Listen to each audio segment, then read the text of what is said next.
রান্না করার পাশাপাশি বাজার করতেও আমার মন্দ লাগে না। আর সেই সুযোগটা যেই পেয়েছি বাজারে অমনি চলে গেছি। একটা পদ আনতেই গেছিলাম, মানে একটা আইটেম আনতেই গেছিলাম, কিন্তু বাজার করতে বেশ ভাল লাগে। দরদাম করিনি, একদিনই তো এসছি, একটু মন খুলে বাজার করতে বেশ মজা লাগছিল। যাই হোক, একটা ঝিঙে কিনে নিয়ে চলে গেলাম বাড়িতে। ও, আবার একটু শশাও কিনে নিয়েছি। শশা খেতেও আমার বেশ ভাল লাগে। কিনা এই ঝিঙে দিয়ে বানাবো ঝিঙে শুক্তো, যেটা গরম ভাতে এই গরমের দিনে বেশ ভালোই লাগে। একটু হালকা পাতলা রান্না হলে এই গরমের দিনে বেশ মজা লাগে, কিন্তু টেস্ট তো একটু হতেই হবে। তার জন্য অল্প কিছু উপকরণ দিয়েই বানিয়ে ফেলবো এই ঝিঙে শুক্তো বা মালাই ঝিঙে, যেটা তোমরা বলবে সেটাই নাম হয়ে যাবে। যাই হোক, চলো শুরু করে দিই। কি কি লাগছে সেটা তো তোমরা দেখেই নিলে। কাঁচা লঙ্কা, আর লাগছে সর্ষে পোস্ত বাটা, ঝিঙে, কালো জিরে, আর 1 কাপ দুধ। এবার ঝিঙেগুলোকে কেটে নিয়ে চলো গ্যাসের কাছে চলে গেলাম। এরপরে কড়াইতে তেল দিয়ে তেল গরম হতেই ব্যাস দিয়ে দেব ফোড়ন হিসেবে কালো জিরেটা। কালো জিরে দেওয়ার পরে কাঁচা লঙ্কা দুটো দিয়ে দিয়েছি। আমি চিড়ি চিড়ে দিইনি, কারণ আমার বাড়িতে দুটো ছোট্ট ছোট্ট সদস্য আছে, তোমরা সেটা জানোই। অত তার জন্য তাদের আবার একটু ঝালের সমস্যা, আর তাদের আবার টেস্টি খাবারও খেতে হবে। সেই জন্য আমাদের সব রকম খাবার দিয়েই ওদেরকে স্বাদটা দিই। এই ঝাল ছাড়া সব রান্নাই তাই জন্য ওনাদের জন্য তুলে রাখি। যাই হোক, আর কথা না বাড়িয়ে রান্নার দিকেই ফোকাস করি।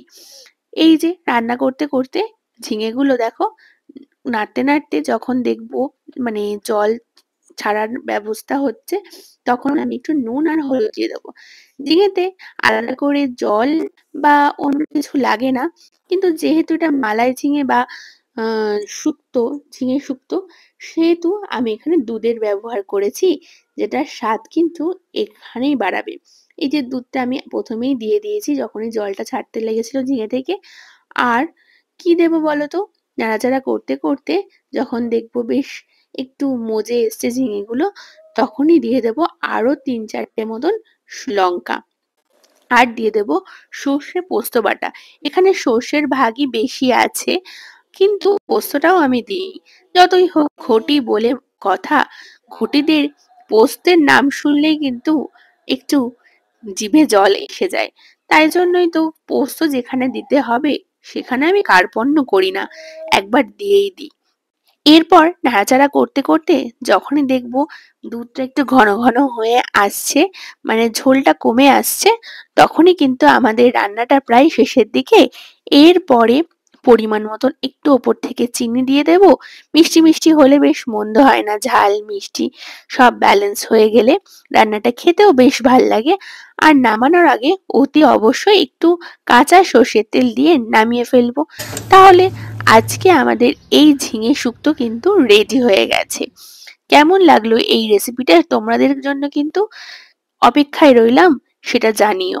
আর পরবর্তী রেসিপির জন্য অতি অবশ্যই অপেক্ষা করো, খুব শীঘ্রই আসবে আমার চ্যানেলে নতুন একটা রেসিপি।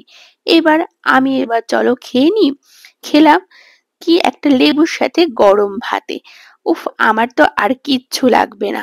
ও, আমার ছানাও আমার সাথে খেয়েছে, তার এক্সপ্রেশনটা তো শুনবেন নিশ্চয়। এক্সপ্রেশনটা মুখে দিতেই কি হয় সেটা দেখা যাক। তার এক্সপ্রেশনটা মুখে দেওয়াতেই দেখুন। আর কিছু বললাম না, চলো টাটা। এক্সপ্রেশনটা দেখুন শুধু। Wow, tata.